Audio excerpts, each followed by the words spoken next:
A struggle in the city. The city of Mabera was always alive, bustling markets, crowded streets, and the never-ending hum of traffic. Among the countless people trying to make a living, Naima moved swiftly through the streets, balancing trays of food on her arms while carefully stepping onto an already packed minibus. She was used to it. Every day, she juggled her small catering business and raising her 7-year-old son, Musa. Since his father left, she had worked tirelessly, taking orders from small shops and local offices, delivering meals in whatever way she could, sometimes by foot, sometimes squeezed between strangers on a rickety bus. It was exhausting. And yet, she never complained. Cooking was her passion, her purpose. But deep down, she knew her business could grow if only she had a car, a way to move her food, supplies, and ingredients without struggling. So when an invitation arrived to cater at one of the wealthiest mansions in the city, she saw it as a golden opportunity. The event that changed everything. That evening, Naima arrived at Kintu Manor, a massive estate sitting on the outskirts of the city. The gates opened, revealing a driveway lined with exotic cars, vehicles she had only seen in magazines. Despite her exhaustion, she smiled warmly, greeting the house staff as she set up her food in the grand dining hall. The air was filled with the rich aroma of her signature dishes, grilled fish, spicy jollof rice, plantain fritters, and fragrant beef stew. Guests arrived in shimmering dresses and tailored suits, sipping on expensive wine while servers moved through the crowd. And soon, the praises began. "This is the best food I have ever tasted," one guest exclaimed. "Who made this?" another asked. Then came the voice of authority. "That would be Naima," said Mr. Kintu, the host of the evening. Mr. Kintu was a powerful businessman known across the country for his vast wealth and deep political connections. A man in his mid-50s, with a neatly shaved head, sharp features, and piercing eyes that seemed to always be analyzing everything around him. He approached her, nodding in approval. "You are truly talented," he said. "It must have been difficult getting here with all your supplies." Naima wiped her hands on her apron and gave a polite nod. "Yes, sir. I manage, but transportation is always a challenge." He studied her for a moment, then suddenly gestured toward the garage. "Come with me." An offer too good to be true. Naima hesitated but followed Mr. Kintu outside. The mansion's massive garage door slid open, revealing at least a dozen luxury cars. Her breath hitched as he walked over to a sleek black SUV parked toward the back. It was polished, elegant, and powerful. He turned to her with a smirk. "I barely use this one," he said casually. "You need a car, and I have too many. Take it." Naima felt her heart stop. She looked at the SUV, then back at Mr. Kintu, trying to process what was happening. "Sir, I can't accept this," she stammered. "This is too much." Mr. Kintu simply chuckled. "What use is a car if it just sits here, collecting dust? Consider it a gift for your hard work." Naima's hands trembled. She wanted to say no. But then, she imagined all the possibilities. No more dragging heavy food trays on crowded buses. No more missing opportunities because of transport issues. No more exhaustion. This car could change everything. Still, something felt off. Yet, when Mr. Kintu handed her the keys, her hesitation melted away. "Thank you," she whispered, her voice filled with gratitude. "Thank you so much, sir." She couldn't believe it. She had come to cook, and she was living in a luxury car. The first signs. That night, Naima parked the SUV outside her modest home, her son Musa running outside in excitement. "Mama, whose car is this?" She laughed, still in disbelief. "It's ours now." Her friends and neighbors gathered, touching the smooth black exterior, asking a million questions. It felt unreal. For the next few days, she admired it, sitting in the driver's seat, testing the buttons, feeling a newfound sense of hope. Then, the strange things began. The first time, it happened when she turned on the radio. At first, soft music played, but then, static took over. Then a whisper. It was faint, barely audible. But Naima felt a chill run down her spine. She quickly turned the radio off. Maybe it's just old wiring, she muttered, shaking off the unease. Then, the next morning, as she got into the car, she reached for the door handle only to find it already unlocked. Her brows furrowed. She was certain she had locked it the night before. Still, she brushed it aside. But that evening, as she drove home from the market, the car doors suddenly locked on their own. Click. Naima's heartbeat quickened. She tried the button on the driver's side, but the doors wouldn't unlock. Then, just as suddenly as it happened, the locks released. Her breath came in shaky gasps as she gripped the steering wheel tighter. "What was that?" she whispered. She took a deep breath, trying to steady herself. Maybe I'm just imagining things. But deep down, something didn't feel right. And as she looked at her reflection in the rearview mirror, she swore she saw a dark shadow move in the back seat. A big opportunity. The morning sun spilled golden light over the rooftops of Mabera, painting the city in warm hues. Naima was already awake, bustling around her small kitchen, preparing orders for her customers. Since receiving the black SUV, things had been easier. She could now deliver food without the struggle of public transport, and for the first time in years, she felt like her business was growing. So when she received a call from a wealthy client in the neighboring town of Lombola, requesting a full-course meal for a large family event, she didn't hesitate. "This is a big opportunity," she told her son, Musa, as she packed the food into sealed containers. With everything loaded into the SUV, she set off, unaware that this drive would change everything. The GPS that knows too much. The road to Lombola was smooth, lined with tall trees that swayed under the morning breeze. Naima hummed softly, her fingers relaxed on the steering wheel. But as she passed a small gas station, the car's GPS screen flickered. A destination appeared. She frowned. "I didn't enter anything." The GPS screen displayed an address she didn't recognize, a street that wasn't even on the map. Her fingers hovered over the controls, about to turn it off when the radio turned on by itself. A sharp burst of static filled the car, and then, a soft whisper. "Go to 14 Umber Street. Go to 14 Umber Street." Naima's blood ran cold. Her heart slammed against her ribs as she tried to turn off the radio. The button wouldn't respond. The voice continued, repeating the same address over and over. Her hands gripped the steering wheel tighter. "No," she muttered. "I'm not doing this." She took a deep breath, forcing herself to ignore it. A wrong turn. Despite her efforts to ignore the strange voice, the GPS kept rerouting. Every time she tried to take the main road toward Lombola, the GPS redirected her. "Turn left. Turn right." Recalculating. Her hands felt slick with sweat. "Maybe it's just a glitch," she whispered. But deep down, she knew. This wasn't normal. And then, the steering wheel stiffened. Her eyes widened. She tried turning left. It resisted. She tried braking. The pedal locked. The car was driving itself. Her breath hitched as it took her down an unfamiliar dirt road, lined with old trees that blocked out the sunlight. Then, the headlights flickered. The engine sputtered.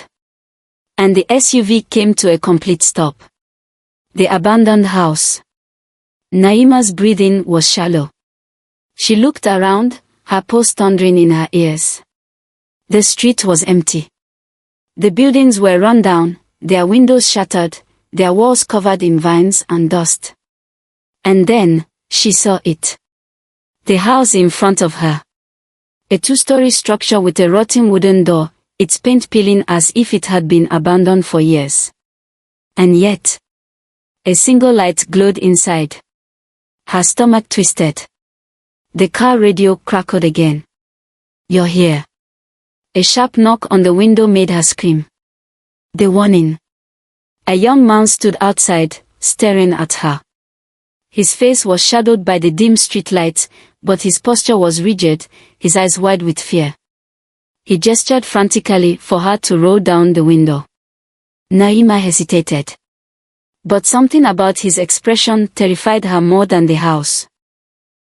She slowly rolled the window down an inch. "You need to leave. Now." His voice was urgent, desperate. Naima swallowed hard. I think my car broke down. I didn't mean to. It brought you here." She froze. "What?"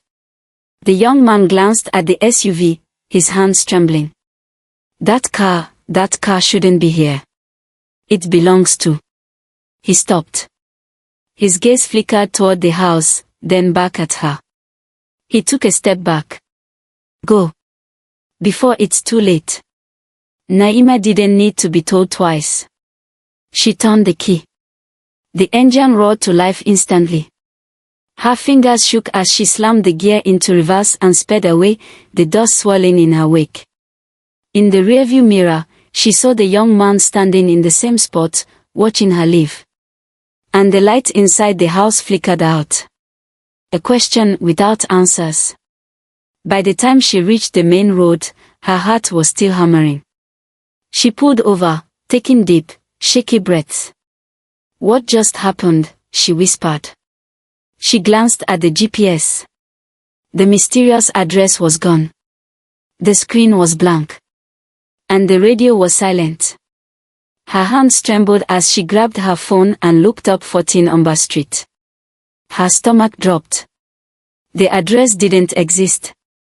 Her blood turned to ice. Then, where was I? A cold shiver ran down her spine.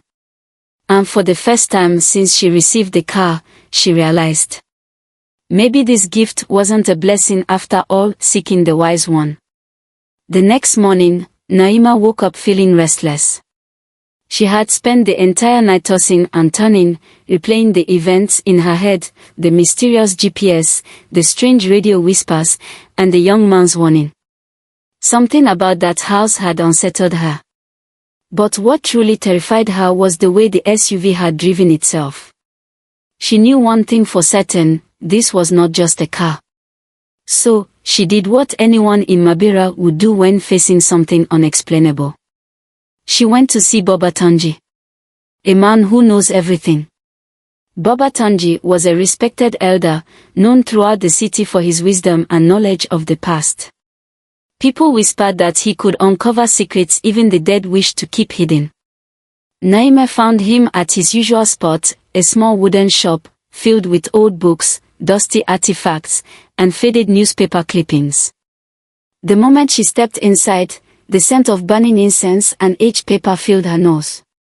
Baba Tunji, an elderly man with deep wrinkles and sharp, knowing eyes, sat behind a wooden desk, flipping through an old book. Without looking up, he said, "I was wondering when you'd come." Naima froze. "How did you?" The old man chuckled. "When strange things start happening, they always lead people here." She hesitated before stepping forward. "Baba, I need help." She took a deep breath and told him everything. The car, the radio whispers, the mysterious house, and the man's warning. Baba Tunji listened silently, nodding occasionally. When she finished, he leaned back in his chair, stroking his graying beard. Then, without a word, he turned to a large pile of newspapers stacked in the corner. He shuffled through them, pulling out a faded, yellowed article. With calm eyes, he slid it across the table toward her. "Read," he said. "The woman who vanished."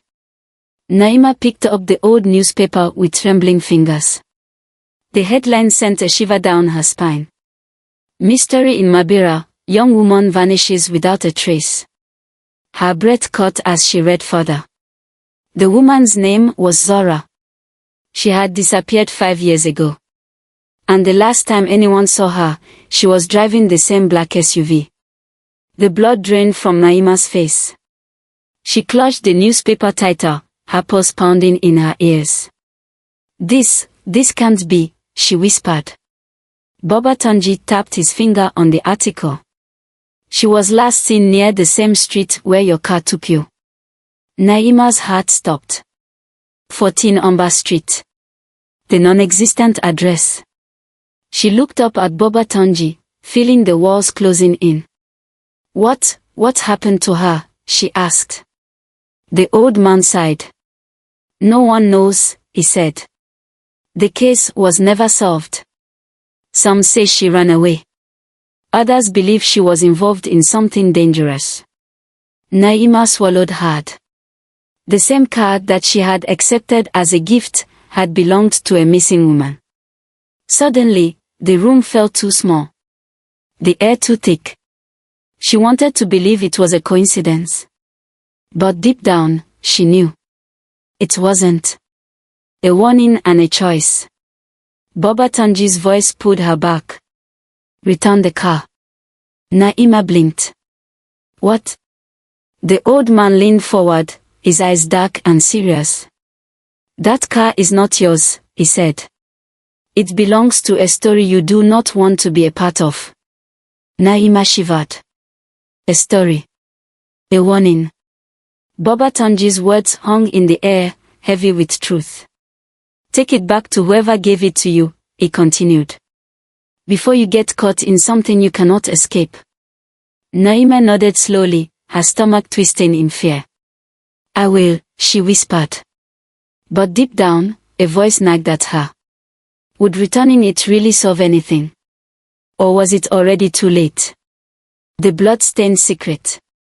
That night, Naima couldn't sleep. She lay in bed, staring at the ceiling, her mind racing. The SUV sat outside, silent and still. And yet, she felt like it was watching her. She turned onto her side, trying to push the thoughts away. But she couldn't. A single question haunted her. What happened to Zahra? She needed to know. With shaky hands, she grabbed her keys and slipped outside into the cool night air. The city was quiet. The moonlight glowed against the black surface of the SUV. Her heart pounded as she reached for the trunk handle. She had never checked the trunk before. Maybe she was overthinking. Maybe she would open it and find nothing. Maybe. The trunk clicked open. Naima's breath hitched. At first, it looked empty. Just a clean, dark carpet. She exhaled in relief. But then, her eyes caught something. A tiny corner of fabric sticking out from beneath the carpet lining. Her fingers trembled as she pulled at it. And that was when she saw it. A scarf. A blood-stained scarf. Her breath caught in her throat. The fabric was old, faded. But the stains were clear. Naima staggered back, her hands shaking. And then, as if sensing her discovery, the SUV's radio turned on by itself. A soft, eerie whisper echoed through the speakers. You found it. Naima screamed out a decision that couldn't wait. Naima couldn't ignore the truth anymore. She sat in her dimly lit kitchen, staring at the blood-stained scarf on the table. Her hands trembled as she reached for her cup of tea, but the warmth did nothing to steady her. The whispers. The car driving itself. The missing woman. Everything led back to Mr. Kintu. She had to return the car. Now. Taking a deep breath, she grabbed the keys and stepped out into the night, the air thick with humidity. The SUV sat in the driveway, quiet and still. For the first time, it looked sinister. She slid into the driver's seat and turned the ignition. The car roared to life. But the moment she pulled out of her driveway, she had the overwhelming feeling that she was being watched. A shadow in the night. As she drove toward Kintumana, she couldn't shake the feeling of unease. She gripped the wheel tighter. But as she turned onto the long private road leading to the mansion, she noticed something odd. A dark-colored sedan was parked across the street. Her heart pounded. A tall man in a dark suit emerged from Mr. Kinto's house. He moved quickly, scanning his surroundings before slipping into the sedan. Naima slowed her car. Who was he? He looked too cautious, too nervous. And then, she saw him pull out his phone and place a call. For some reason, she knew. He was calling about her. Instead of driving into the mansion gates, she made a split-second decision. She followed him. The secret meeting. The sedan weaved through the city streets, heading toward Mabera's most luxurious hotel, the Grand Oasis. Naima parked discreetly and hurried inside, keeping her distance as the man walked into the hotel's VIP lounge. She found a table nearby, pretending to browse her phone. Then, she heard it. A voice, his voice. She leaned slightly, her heart racing. She knows, the man whispered into his phone. She found the scarf. Naima's breath hitched. Who was he talking to? There was silence, and then. I understand, Madam Rehema. I'll handle it. Naima froze. Madam Rehema. Mr. Kinto's wife. Her mind spun. Why would she be involved in this? A dangerous alliance. For the next few minutes, Naima paced outside the hotel. Her instinct screamed at her to run, to stay out of it. But then, she remembered Zahra. The woman who vanished. And if she didn't act now, she could be next. So, instead of going home, she did something reckless. She called Madam Rehema. The line rang 3 times before a poised, elegant voice answered. I was expecting your call, Rehema said, without hesitation. Naima's throat went dry. I need to talk to you. There was a pause. Then, come to my house. But make sure you're not followed. The truth behind Zahra. Madam Rehema's home was nothing like Kintumana. It was modest, but still elegant, a sign that she had once lived a life of wealth but had chosen to distance herself from it. She greeted Naima with a wary expression, her perfectly manicured nails tapping against the arm of her chair. You want to know the truth? She said. Naima nodded. Rehema leaned forward. You're not the first woman to sit where you are now, asking about that car, she said. Naima's skin prickled. Zahra, she whispered. Rehema's jaw tightened. She was going to expose him, she admitted. She knew things about my husband, things that could have destroyed him. Naima's heart pounded. What things? Rehema exhaled, staring at her as if deciding whether to tell her. Then, she said it. He was involved in trafficking. Naima's stomach dropped. Illegal trades. Smuggling. Money laundering, Rehema continued, her voice cold. Zahra was a journalist. She uncovered evidence that would have put him away for life. Naima felt sick. And then, she disappeared, she whispered. Rehema's expression darkened. I begged her to leave it alone, she said. She refused. She thought she could handle it. Naima felt numb. She had been driving a dead woman's car. She pressed forward. Did he kill her? Rehema's fingers tensed against her teacup. I don't know, she admitted. But one thing is certain. Naima swallowed. What? The night she disappeared, she was last seen driving that SUV. Silence. Heavy. Suffocating. Naima's chest tightened. And now you have it, Rehema said softly. The weight of it all hit her at once. Mr. Kintu had given her a car tied to a woman who had tried to expose him. What did that mean? Was she in danger? Naima stood suddenly, her chair scraping against the floor. I need to get rid of it, she whispered. Madam Rehema studied her, then said, getting rid of it won't change what's coming. Naima froze. What's coming? She asked. Rehema's eyes were sad. He gave you the car, didn't he? Naima nodded slowly. Then he's already watching you, she said. Naima's blood ran cold. A desperate return. The city lights of Mabera blurred in Naima's vision as she gripped the steering wheel, her heart hammering against her ribs. Madam Rehema's words echoed in her mind. Getting rid of it won't change what's coming. He's already watching you. A deep sense of dread coiled in her stomach. There was only one place left to go. The abandoned house. She had to know the truth. She had to understand what Zahra had uncovered before she disappeared. And maybe, just maybe, she could still escape whatever trap Mr. Kintu had set for her. Taking a deep breath, she turned the SUV onto the darkened road. The same one the car had taken her to before. The street was silent, lined with crumbling houses, their windows hollow and dark. And then, there it was. The house. Still and waiting. Naima pulled up to the curb, her hands shaking. She stepped out, the night unnaturally quiet. Then, a rustling sound. She whirled around, her pulse racing. And from the shadows, a figure emerged.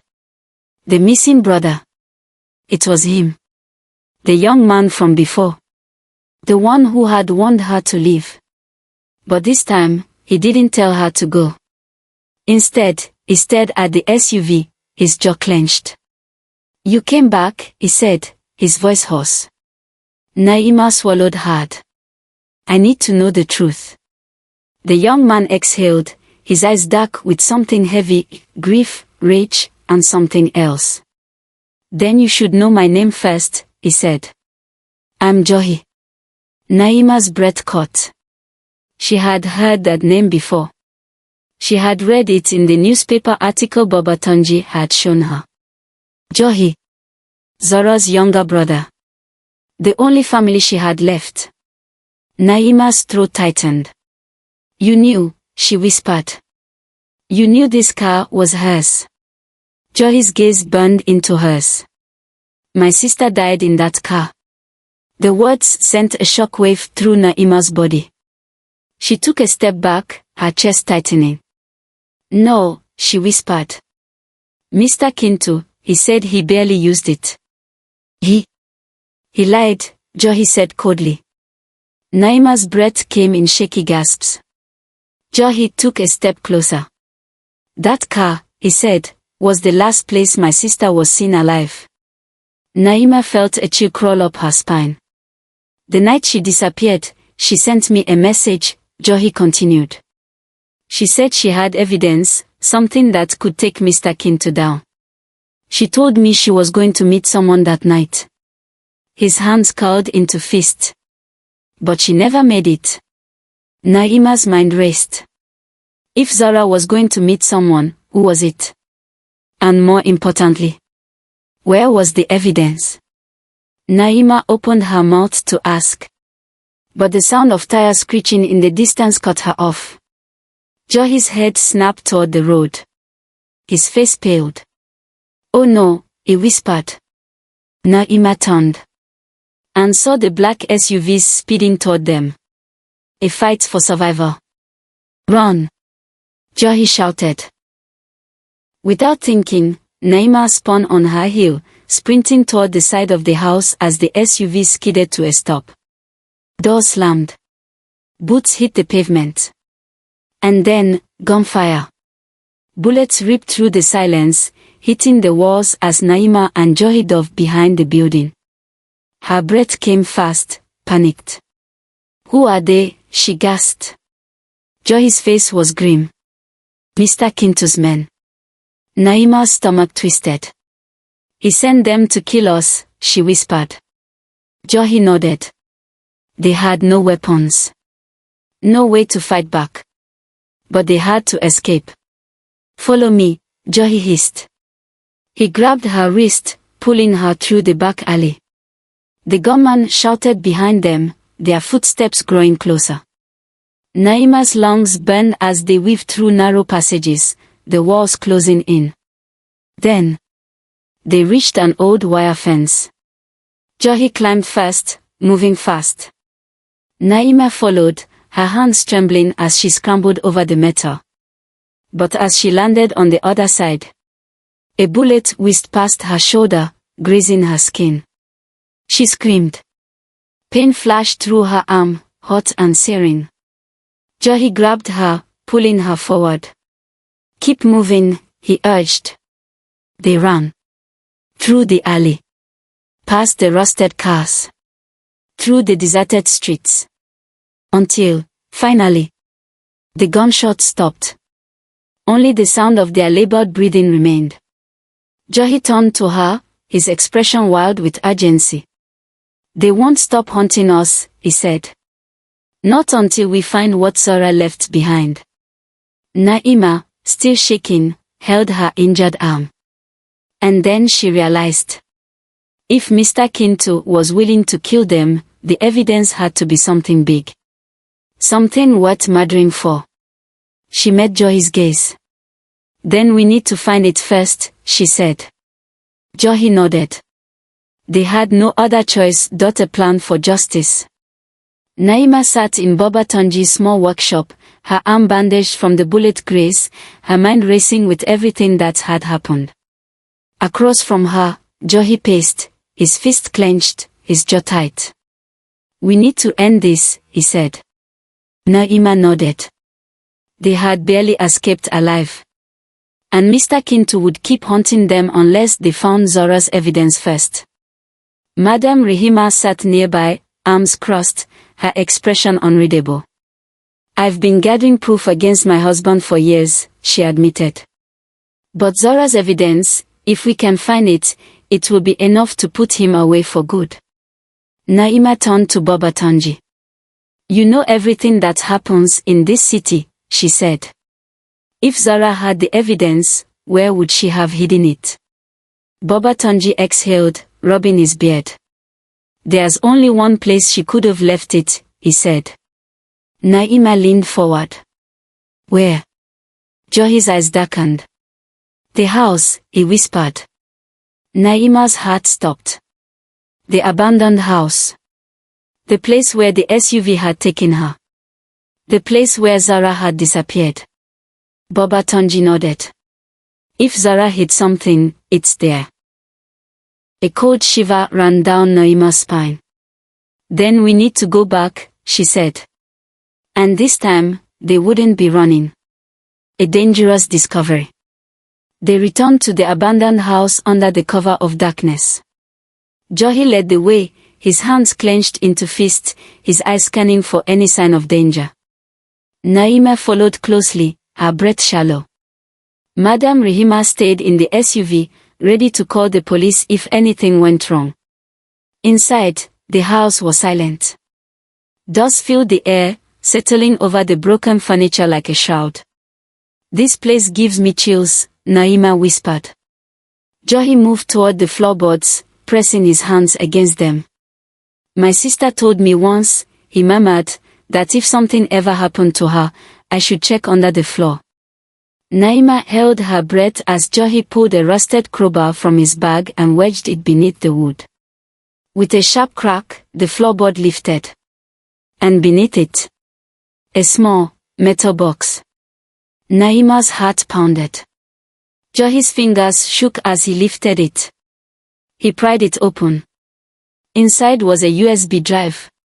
And a stack of photographs. Naima swallowed hard.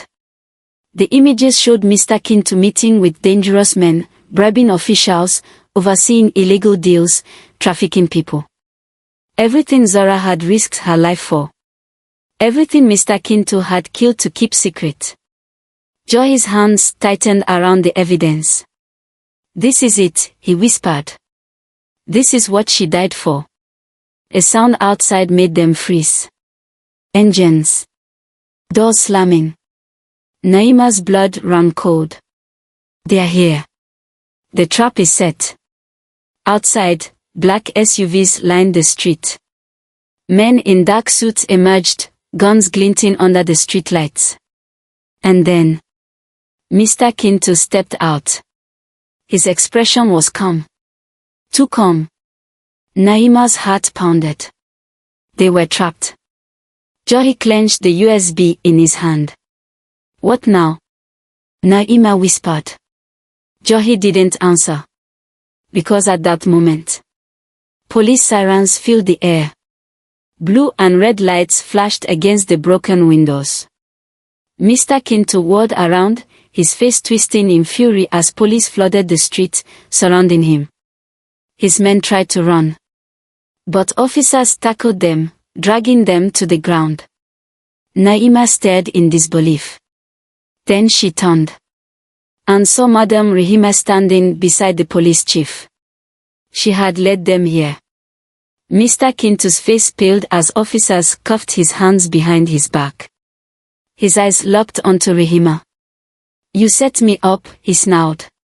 She smiled coldly. No, my love, she said.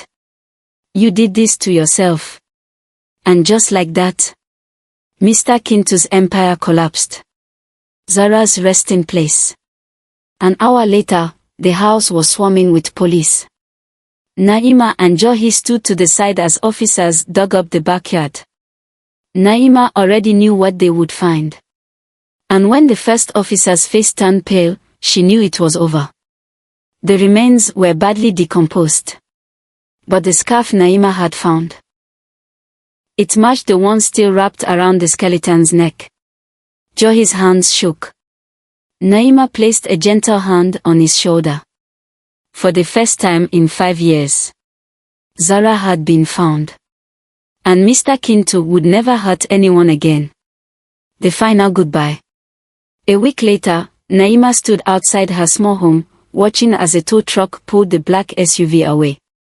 It had been processed by police, searched for more evidence. Now, it was gone. For the first time since she had received it.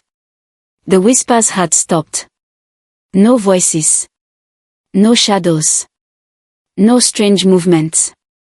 Just silence. Naima let out a shaky breath. Johi, standing beside her, exhaled. She's at peace now, he said softly.